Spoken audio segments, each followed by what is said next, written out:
Hello friends, आपका स्वागत है हमारे और एक नए यूट्यूब वीडियो पर, जहां हम आज बात करेंगे हमारे सौर मंडल के सबसे पहले ग्रह के बारे में, जिसका नाम है मर्क्यूरी।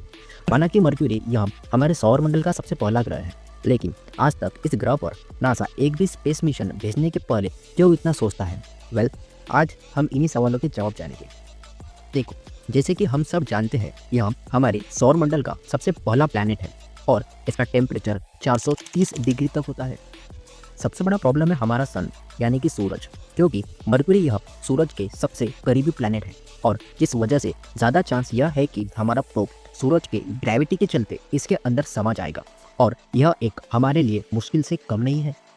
और हमारे लिए इतने ज़्यादा टेम्परेचर को सहन करने वाला स्पेसक्राफ्ट बनाना भी एक चुनौती है, क्योंकि इस स्पेसक्राफ्ट को न केवल मरक्यूरी की हीट बल्कि सूरज के भी हीट का सामना करना पड़ेगा और इन सभी का सामना करने के लिए हमें उसमें और ज़्यादा इक्विपमेंट लगाने पड़ेंगे, जिसके लिए हमें ज़्यादा भारी स्पेसक्राफ्ट लॉन्च करना पड़ेगा और ज़्यादा बड़ा स्पेसक्राफ्ट तो ज़्यादा फ्यूल, जो इस मिशन को और भी मुश्किल बनाता है।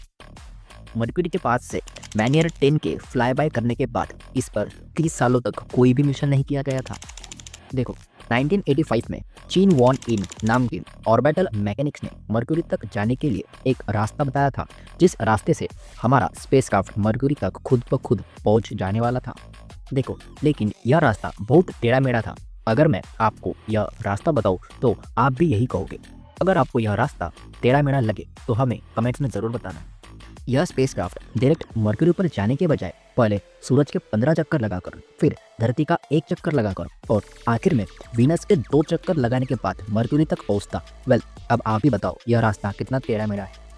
इंटरेस्टिंग बात यह है कि हमारे धरती से मरक्यूरी का डिस्टेंस करीब 7.9 करोड़ किलोमीटर है, लेकिन इस टेढ़े मेढ़े मिशन ने इसे 719 करोड़ किलोमीटर का बना दिया है और इस वजह से इस मिशन को पूरा होने में करीब 6 साल 6 महीनों का टाइम लगता है ना। Mind blowing. अब आप लोग यह कमेंट करोगे कि इतना टेढ़ा टेढ़ा मिशन करके भाई हमें तो क्या मिलेगा। तो बात ऐसी है ना कि यह मिशन करे हमारे पैसे भी बहुत बचने वाले थे और हमारा फ्यूल भी। चीन वॉन इन के इस आइडिया को नासा द्वारा एक्सेप्ट करके 2004 में इस मिशन को साकार किया। इस मिशन के दौरान मैसेंजर प्रोब को भेजा गया था। देखो, इस मैसेंजर प्रोब का वजन करीब 1100 किलोग्राम था। अब यह प्रोब बाकी अन्य ग्रहों पर भेजे जाने वाले प्रोब या तो सैटेलाइट से बहुत हल्का था। इस प्रोब को इतने कम वजन के साथ डिज़ाइन किया गया था, लेकिन इसके अंदर वह पूरे इक्विपमेंट थे जो मरक्यूरी की स्टडी करने के लिए हमें लगने वाले थे। इस मिशन के दौरान इसने सूरज के 15 बार चक्कर मारे, जिस वजह से हम सूरज की बहुत अच्छी तरह से स्टडी कर पाए।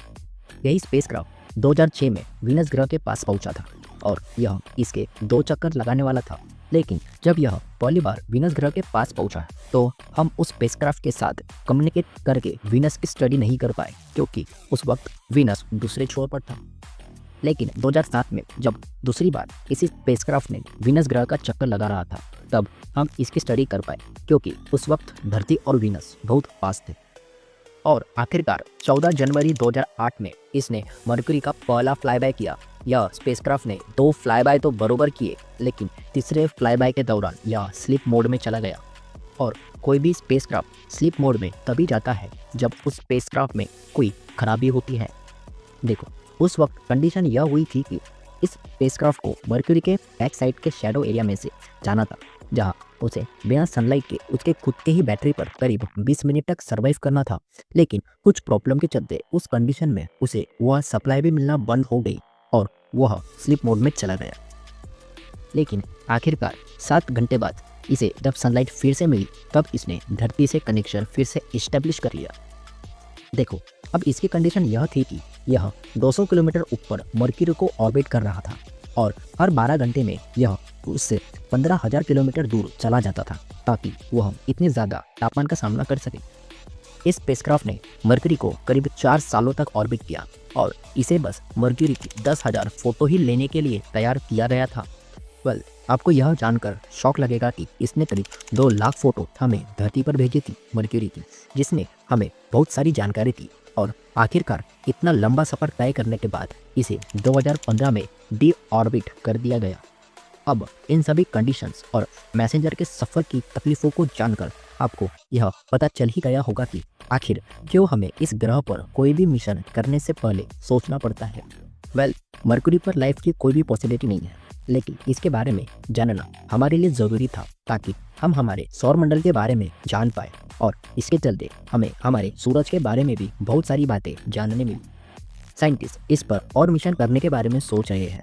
आज के लिए बस इतना ही, और ऐसे ही वीडियो के लिए हमारे चैनल को सब्सक्राइब करना न भूलें ताकि आपको ऐसे ही वीडियोस और मिलती रहे।